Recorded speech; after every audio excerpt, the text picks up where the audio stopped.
Everybody, and welcome back to the ISR AIC Season 3, Round 6 here at the beautiful Belgian forests of the Ardennes in Spa-Francochamps, of course, in our racetrack today. We've got a pretty interesting race coming up ahead of you after last time out in Barber Motorsports Park, where Toby Burn made the move for the lead on Danny Diaz, and Christopher Pedersen got his second podium of the season, going into the over halfway point of the season now, so it's really business time for these teams. Joining me though is the reigning ISR AIC champion, Josh Martin, in the commentary box. A different kind of seat for you today, but I'm sure you're looking forward to the race ahead. Yes, hello Toby, it's definitely a change of scenery, but very excited to see what happens in the second half of the season. So we have I believe it's 14 laps of the Ardennes Forest, all known as Spa-Francochamps, for you guys coming up today, and we've got some pretty insane racing coming up, I can assure you. We've got the likes of Team Black Diamond really performing really well, and they've got a big hefty points gap of about 40 points to the WSR team in second, and then you have Byrne leading the way from Lennon after Lennon's DNF into Rumour really hurt him, and then he had a pretty poor result in Barber Motorsports. So that's your championship going in to round number 6. Let's go see how it all went down in qualifying.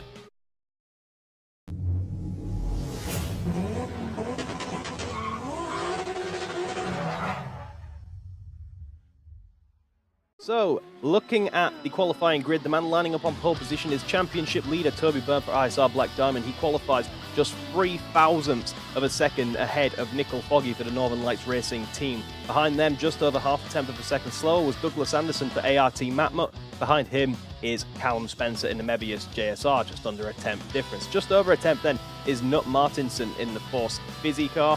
Danny Diaz will line up in P6, one of his second best qualifying result of the season. Stephen Paul lines up in P7, searching for that form that the GTFG team had into Rumour. And lining up in number 8 is the NORL car of Christopher Pedersen. Colin McAllister lines up in P9, just over 2.5 tenths ahead, with Carls McBee just behind him. Craig Evans from Northern Lights Racing just over 2.5 tenths behind our leader, as well as Gareth Lennon, perhaps not too happy with the result he's had. Radius Melnganis starts in P13 alongside Joshua Wood, with a big gap now starting to form from P13 downwards. Taylor Lane, also for Northern Lights, finishes in P15. Chester Daxton rounded out in P16 at 7 tenths off the leader. 17th sees Jonathan Carrera lining up on the grid, quite a miles off, about 7 tenths of his teammates. Pace not looking good for him, and it's a similar story in the NORL team with Kevin Jacobs. Evan Imre will line up in P19, his worst performance of the season, and lining up in dead last, failing to set a time, is Zach Swader. For some reason, they were unable to get that WSR out of the garage, Josh, and it just never set a time, so that's bad for a man who is competing for the championship. I believe he's up there in third or fourth in the championship, so lining up at the back of the grid at Spa. There's worse tracks to start off last, but it's still not the best start for the American. Yeah, definitely. With a lap this long, you can obviously make the time back and hopefully avoid some of the incidents, but yeah, he will not be happy with that, and the guys will be working very hard to make sure they don't have a repeat scenario. So now we're going to go into the race. Zach Swader lines up at the back of the grid. The championship leader starts at the front of the grid, and a lot of mix and match going into you as well. So here we go then, getting ready for Spa-Francochamps, round 6 of the ISR AIC.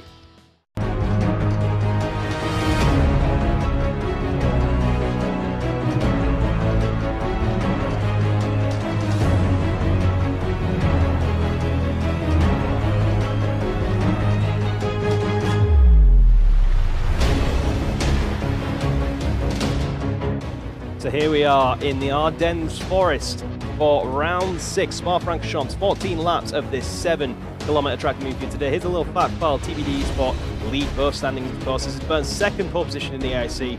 Foggy and Anderson, really good result for them as well. And it's many teams already in discussion for new contracts next season. So hopefully these drivers will start putting things on their CV as we get ready to go into turn 1 for the first time here for round 6 in Belgium. It's lights out and away we go, and it looks like Nickel Foggy actually gets a really good start, might jump into the lead immediately. So Nickel Foggy leads the way into turn 1 as they come. We will go through turn 1, and we're going to get through cleanly. No, we're not. Douglas Anderson up on 2 wheels, barrel rolling. Yellow flag, rightly so, into the wall for Douglas Anderson. Will he get that car back over? He might be out of the race already. No, they've got it back over, and it looks like he can continue. But now we go through Eau Rouge. There's a Sector 1 yellow flag, but I'm sure that's about to clear, and these guys can get to business. You can see Callum Spencer going side by side with Danny Diaz, actually. Danny Diaz had an amazing start up from P6 into P3 on the grid, it looks like. Now going side by side, challenging the bright blue JSR into the corner they come, and another good start for Christopher Pedersen, P8 to P4. Look at him swoop around the outside of Callum Spencer, challenging for the podium now. 4 positions gained on the start by Christopher Pedersen. Down there will come into the next corner. Side-by-side action everywhere you look. Certainly not going to be a boring race if this first lap is anything to go by. Christopher Pedersen looks like he might just hold off Callum Spencer as they run through the corner with no name into Pouon. They will go next. Charles McBee on the inside of Spencer is a little bit too far back in my opinion. He will pull back, and you can see they all come through Pouon. What a hectic start, Josh. We are well and truly underway. Yes, what a way to mark the first race that we've had here at Spa. You can see Colin McAllister there was making a real move in this middle field. Obviously the guys are going to be very careful of any more incidents moving into the rest of this race as we ride on board with Colin just now. Toby, what a start that's been. A lot of controversy coming out of this. Yeah, it's been a crazy start. Douglas Anderson went up and over on the very first lap, and that's not a position he really wants to be in, given that was his best qualifying of the season so far. Callum Spencer looking to make a move through Blanchimont though on Christopher Pedersen. Luckily, that ended as well as it could have, because that could have been an airplane crash, but now he'll have the inside line for the chicane. And now look at this, Burn trying to mount a counter-attack on Nickel Foggy to get the lead of the race back. Doesn't work out. Nickel Foggy defends well, but Callum Spencer gets the position off Christopher Pedersen. Melgalis now goes side by side with Paul. A good start from the man who started back down in the midfield of P13 as we run into turn 1 once again. Christopher Pedersen throws it back up the inside and will gain P3, the podium. No, that's P4, sorry. Back on Callum Spencer, but now Callum Spencer will run side by side, and the teammates of GTFG will run side by side into Eau Rouge, hoping not to replicate Force India from 2017, where they had an airplane crash almost going into Eau Rouge. But it looks like things might start to calm down a little bit, but Colin McAllister is going to try and make the move. We've got a graphic here saying that there's a move for the lead being changed, and there it is. Toby Burn around the outside makes the move back into P1, but almost free abreast as we come into the chicane of Les Combes, and it looks like Colin McAllister is going to be the big victor out of that as he takes the position for Martinson, but Martinson holds it around the outside, and away we go for another lap, Josh.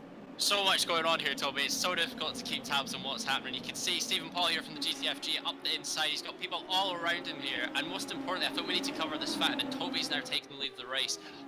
After a few bad seasons, he's really maximising his attempt at the championship this year. So we're pretty wide now with Mavis JSR, and there's contact there between Jonathan Carrero, and he is really not going to be happy about that. It doesn't look like there's any physical damage on the car, but the incident is under investigation. You can see here, and oh my goodness, we've got someone missing everywhere. It's Taylor Lane, and I think that's going to have to be a retirement. Toby, to take us through the replay. So here we go. This will be what happened to his teammate, Anderson. So double retirement potentially for ART. You can see the start Nickel Foggy got was just immense going into turn 1. He has the job done already, and it looks like, yeah, Anderson just gets a tap on the rear, which is enough to send the car up on 2 wheels. And from there, Dougie's really a passenger, and he just lets it roll along. Here's a view from Callum Spencer's view then. We can see, was it Callum Spencer that touched? He was the car behind him. So let's see what happens. It looks like he's defending from a car on the inside, and it's Diaz. And oh, that's a really hard one to call. It looked like Diaz didn't have much room to work with anyway, Josh. Yeah, I think they were just both a bit too eager there. There was definitely 2 culprits in that incident, but like you say, at that stage, Doug was just a passenger. There's no way you're coming back from that. That cameraman's going to get some great photos, but a very dangerous incident here, and reminded how dangerous these cars can be, certainly with the starting and opening lap of the race. We've seen it in the real life Grand Prix, and we're seeing it here today. It's quite a dangerous event.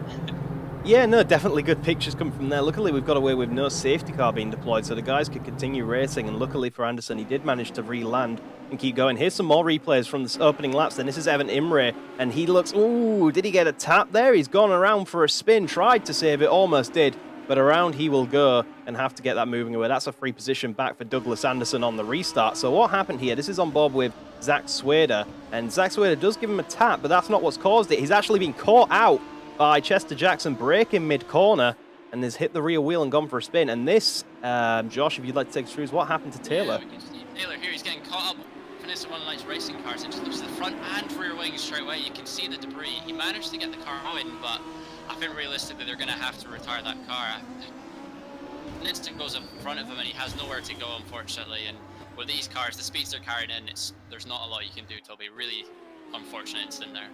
So back to the live racing we go. Big drama here for ART, almost out immediately. A good start for Craig Evans, sees him challenging Gareth Lennon, championship contender at the moment into Blanchimont, but now Jonathan Carrera, who made that aggressive move into Pouon, looks like he wants to have a little bit of a taste of the action as well. Surely not, he's going to line up a move to go around the outside of Blanchimont. Side by side they will go, and it looks like he might just get Craig Evans. That's a good move from the American if he can pull it off, and now we will break early, and contact from Joshua Wood, no damage, but wow, really catching out Joshua Wood with the early braking there. Round out the final chicane they come. I think the stewards are going to be very busy today as Jonathan's going to go up the inside now, down into turn 1, just needs to come across nicely, and there's, so close there as they go through turn 1, but beautifully moved, pulled off. That's going to get him up to 12th. He's, actually looks like he's jumped Evans as well. We've got an incident here between Evans and one of the other drivers here for causing a collision. So like I say, as we got Burn and Foggy battling now, coming once more for the leads of the race, and Toby's going to give this up now as they come through the right-hander, and Foggy pulls it off around the outside. So all this drama, Toby, and if you're in Toby's position, I mean, what could you do? Yeah, it looks like he just got a really good slingshot, and obviously the outside line is the racing line, so it does favour it very much so. Craig Evans still battling in the wars there, and we can see the comeback from the WSR drivers is then. Is that Douglas Anderson in the background? We've got no further action for that accident between Anderson and Diaz at the start. Obviously, it was a very hard call, as we claimed, but it looks like it was just a matter of not enough room. 3 cars don't go into 1, and that's what's happened there. But I think that's Douglas Anderson just behind this pack. And I think if that is one one of a comeback drive to be where he is already. And look at that, Josh. They've actually managed to get Taylor going with a new front and rear wing. But they are 1 minute off 1 minute and 2 seconds off 19th place. Yeah, at this stage it's just a test program. I think that incident then that had further accident was between Evans and Lane. So fair play to the boys for getting that rear wing fixed and the front, to be honest. As we got Jonathan now going around the outside once more. He's going to be able to pull it off. Max Verstappen, he's got cars in front of him though he needs to be careful of. He's going slightly wide, and beautiful scenes here as they catch the cameras. And can he pull off the move now as they come down into Shanken? And it is going to be very close indeed. Can he make the move stick? They're wheel to wheel. And this is some great racing. 2 in 1 for Jonathan Carrera, almost. He gets Gareth Lennon, almost had Rhinus Melngalis too. 2 moves in 2 corners for the American, and look at this. Now Zach Swader will try and challenge the Northern Lights racing cars to turn 1, and there goes Jonathan Carrera sealing the deal up into turn 1. He gets past Gareth Lennon. Absolutely crazy scenes, and now Burn comes back at Nickel Foggy once again. Are you ready for round 3, Josh? Because here we go, side by side, up into Lakon.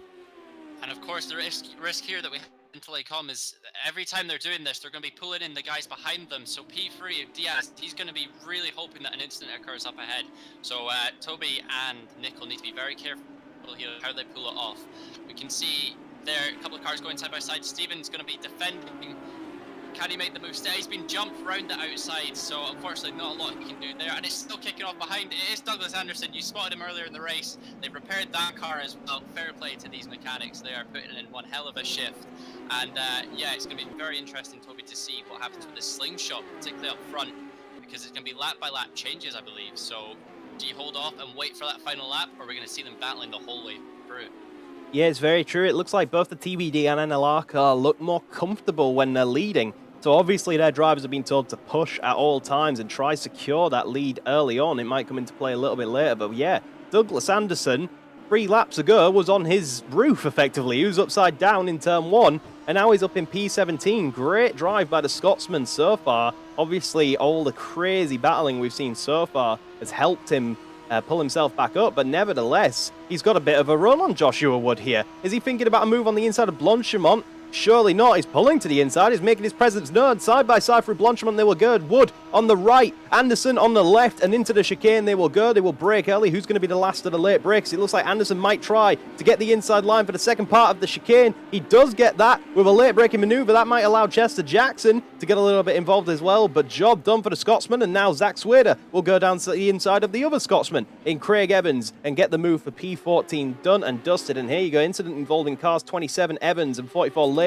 A qualifying ban has been issued to Evans for causing a collision. As we see Nickel Foggy gets the run on Burn once again into Lakon. They go, and he has the outside line. So when all is said and done, you would expect Nickel to get this move done, and he does. Definitely. I think that's an interesting decision there from the stewards. I'm not sure that I agree with that. I don't know about yourself, but I think Evans was more a passenger in that incident. But talking of incidents, fair play to Dougie Anderson. That man was on his roof and he is pushing the limits. You would not know that he was on his roof earlier in the race. Foggy's got a bit of a gap now, it looks like, towards Toby. So those guys pulling out a gap now towards the rest of the field, but of course still within a range of each other. So we're going to have to be really careful and see what happens towards the end of this race if there's going to be an incident.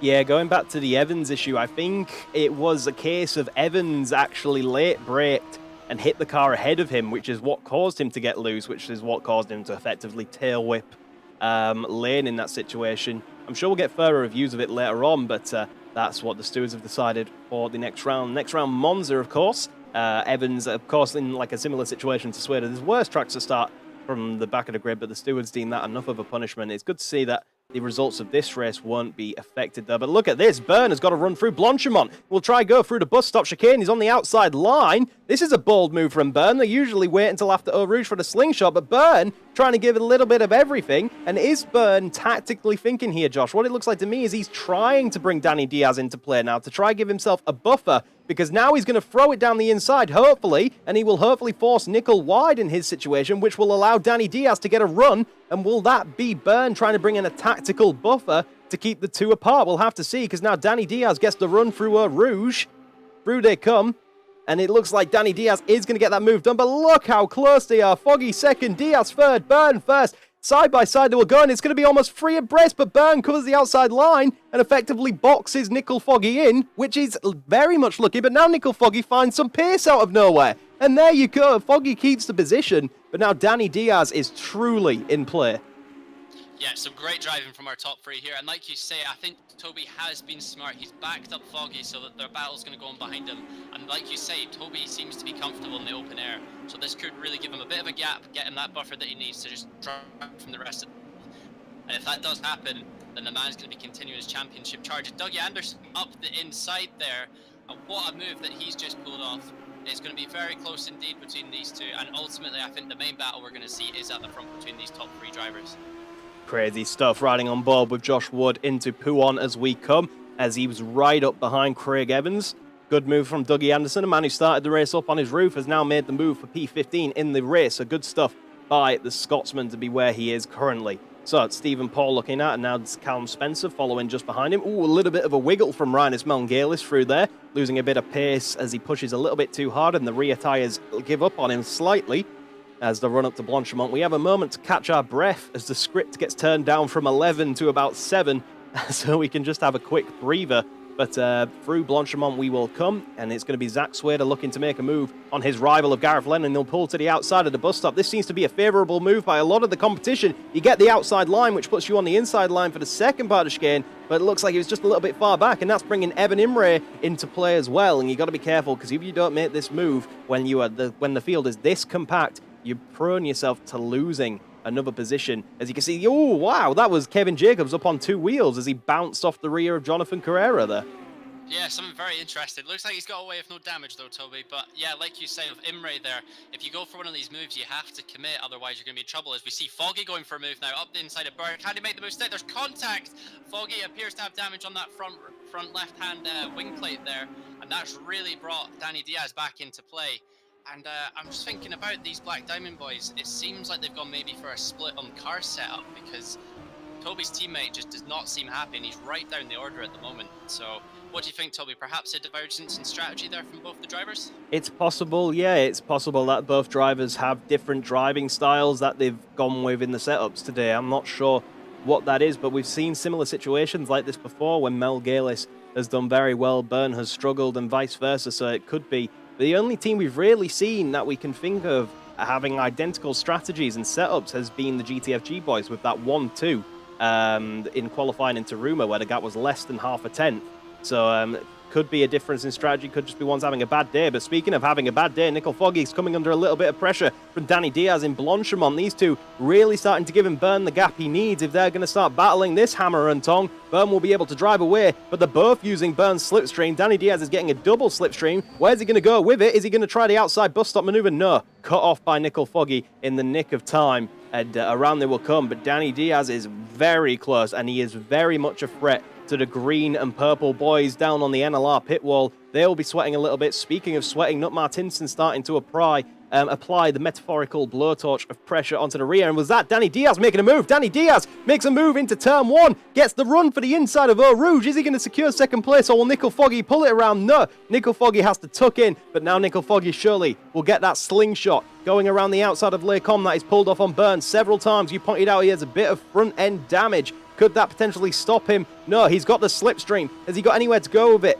Danny Diaz is favouring the outside line. He knows that's the racing line. Nickel has to look to the inside, and no. Danny Diaz secures that second place, and Burn has that tactical buffer he wanted. But with Danny's pace, will that come back to bite him, Josh? I don't know. I think Danny's looking very comfortable here, and that's just brought in Christoph Pemson just in behind as well. So I think Foggy really needs to be careful now. Does he pit and get that damage repaired, or is he going to stick it out? It's a lot still to play for. It's crazy to think we're only 14 minutes into this race, so there's so much been happening. And although there's these trains forming, there's been a lot of drama kicking off. Yeah, just over halfway to go. Now, it would be very risky for Nickel to take a pit stop. In Formula 1, it will cost you about 20 seconds for a pit stop here. In GP2, obviously, that would be considerably slower, as you only have one man for each wheel. So if he wanted a change of tyres as well as a change of damage, he could fall back out of the points. So in my opinion, I think the NLR boys would be better off trying to grit their teeth and get through it. They could still get a podium here if they think tactically and try to keep Christopher behind. As long as he doesn't get involved in any more battles and just follows the two in front of him, he shouldn't give Christopher any more ground than he needs to, because Christopher doesn't have any slipstream. He has no slipstream partner. He's just driving on his own in a no man's land at the moment.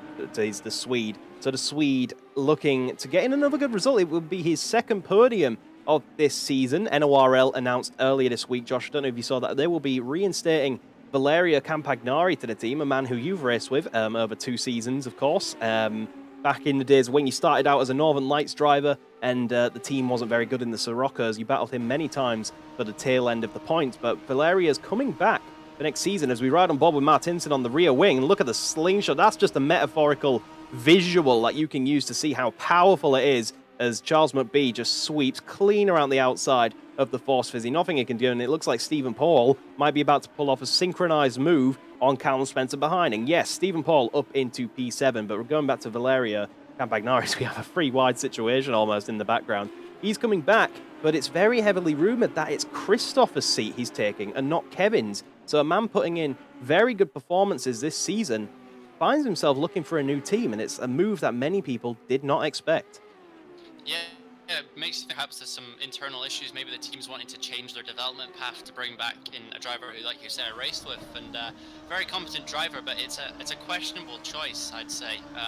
But hopefully he can find himself a seat, and we can see him still in this league, because the drivers are really developing. We've got quite a few veterans here now, people like Craig Evans, obviously, who've been racing for a long time, so it'll be really interesting to see how the championship develops over the next few seasons, definitely, Toby.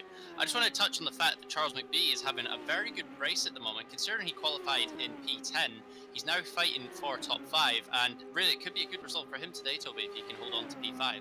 Yeah, GTFG have got some good straight line speed, but will it defend him from Nut Martinson going into the butt stop? It looks like he might. Oh, Nut Martinson switches it from the outside to the inside, but that gives McBee the inside for the second part of the bus stop. Holds on to it for now. Nickel Foggy sets the fastest lap of the race, so clearly NLR thinking of that podium position, but now it looks like Martinson going for the inside maneuver, and he gets the job done nicely. But he'll come under threat from the slingshot effect, I'm sure, unless he can get a good run out of there and just drive away from the American good stuff to see Force Fizzy finding a return to form after their backmarker season in Season 2. And earlier this season, they had a bit of a bad start, but of course, they got their first podium in Evan Imre at Taruma, and they've been improving there on out. And it looks like, look at the speed difference from Charles McBee. Oh, a little bit of contact, nowhere to go with it. Nut actually opens the outside line and might just allow the man to go around the outside. Questionable defense there from Nut Martinson. He had the outside line and just gave it up to McBee. But the closing speed, Josh, on that maneuver was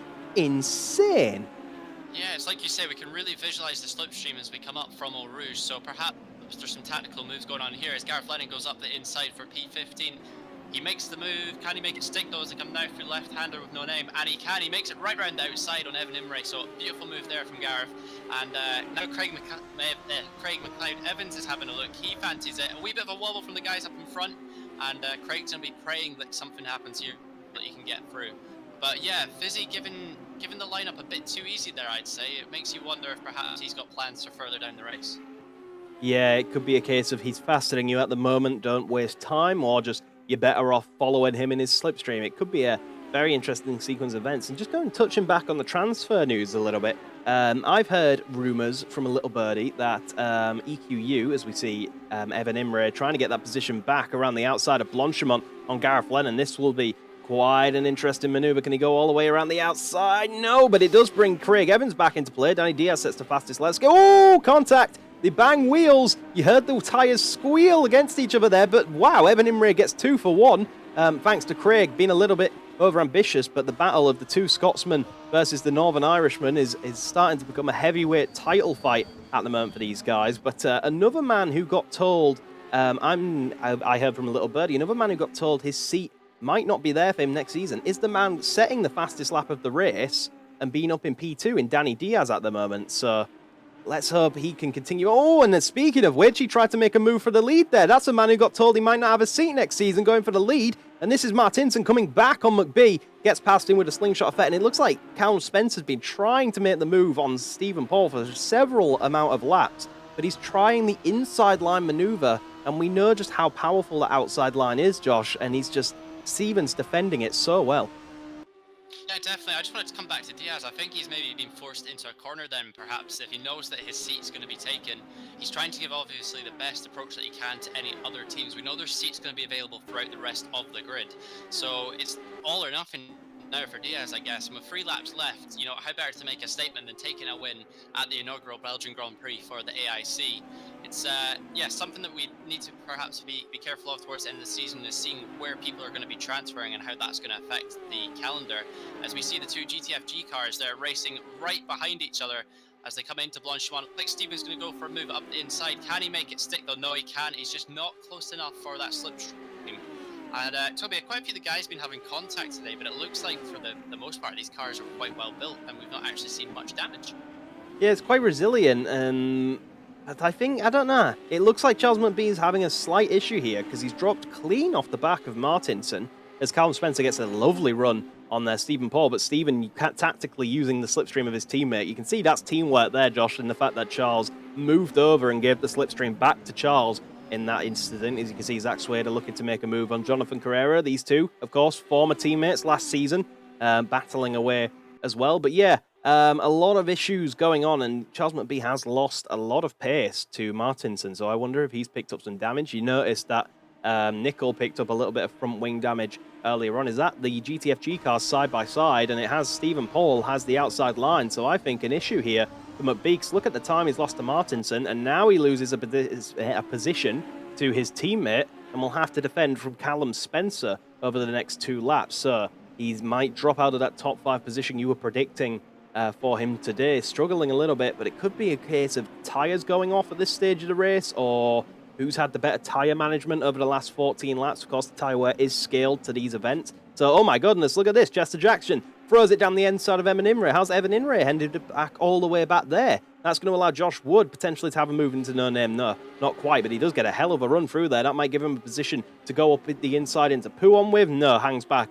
Quite a smart decision from Josh Wood in that incident. But yeah, like you say, it's actually role reversal. If you think back to last week at Barber, it was Byrne hunting down Diaz for the lead. And now it's complete vice versa. And look how much they've dropped off Nickel Foggy since he picked up that front wing damage that you caught, Josh. Yeah, definitely. I think it's Diaz is having a look towards the final chicane. He's in that rear wing of Toby now. So Diaz showing that perhaps he has the more comfortable car, the more natural pace. And Toby has been leading pretty much most of this race. Okay, we've had a few back and forth battles, but Toby has been right up in the front. And for him, it is very much about consolidating as we come down to Rouge once more. You're right on board with Diaz. Great camera angle. You can see how far it is, and I say how far, it's less than half a second. But as we come up through Old Rouge now, see that slingshot come into effect. And I don't think Burns will be able to do too much here. He's just going to have to be smart as Diaz goes to the outside now, and he's going right the way round Toby's not going to make it easy for him, but Diaz takes the lead of the race. We have a new race leader on lap 13 of 14. And will Toby make a look into this right-hander? No, he will not. So Diaz takes the lead, and we have a repeat of last week, Toby.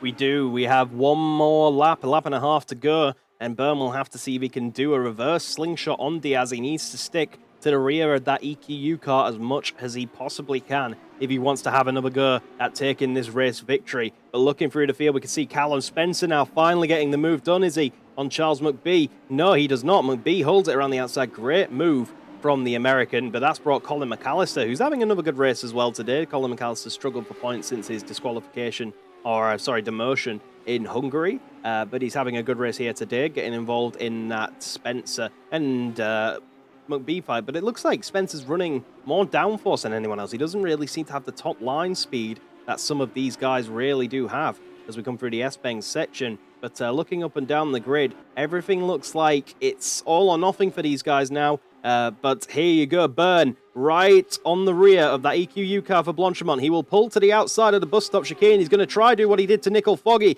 Try go around the outside, which gives him the inside for the second part. But it looks like Diaz got enough of a run to just hold it on that inside, and Burn has to stick behind, but he's very close into T1. Now, this will be interesting. Will Burn stay behind for the slingshot effect, or will he go for it? And Danny Diaz gives up the inside line and invites Burn, and actually goes wide. Is that tactical from Diaz? So he gets the slingshot into Eau Rouge, do you think? Because he's just given that position away to Burn, made Burn think he has P1, but now he has a run all the way into Lake On, Josh.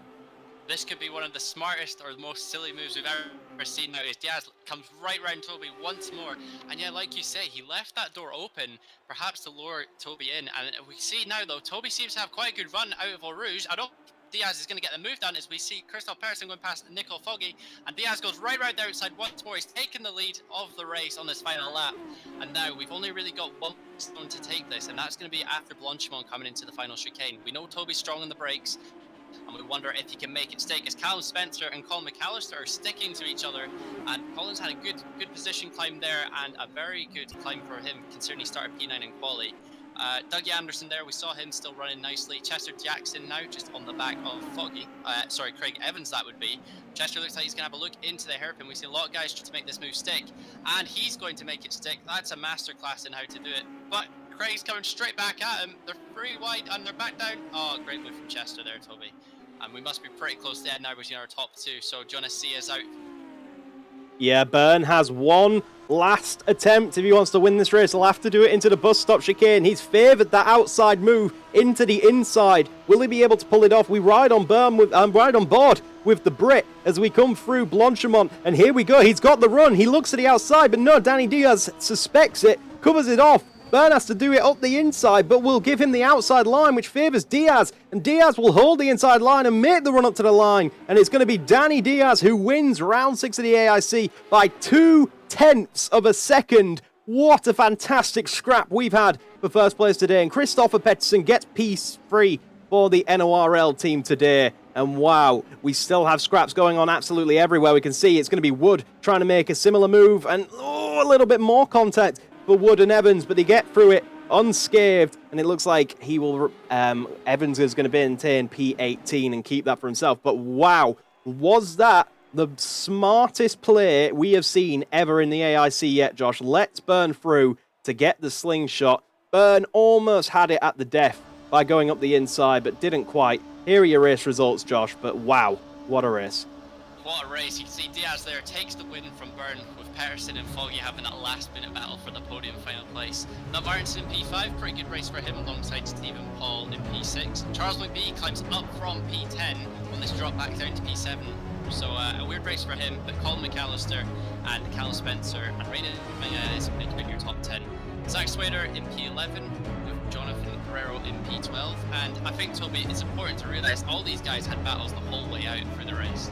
Yeah, that was one of the craziest races we've ever seen in the AIC. Here's the second half. Anderson comes back from being upside down at turn 1 to P13. Couldn't quite get the points, but that is a good comeback. But a bad weekend overall for ART, with Taylor finishing dead last as well. But that was one of the craziest races we've seen in the AIC yet.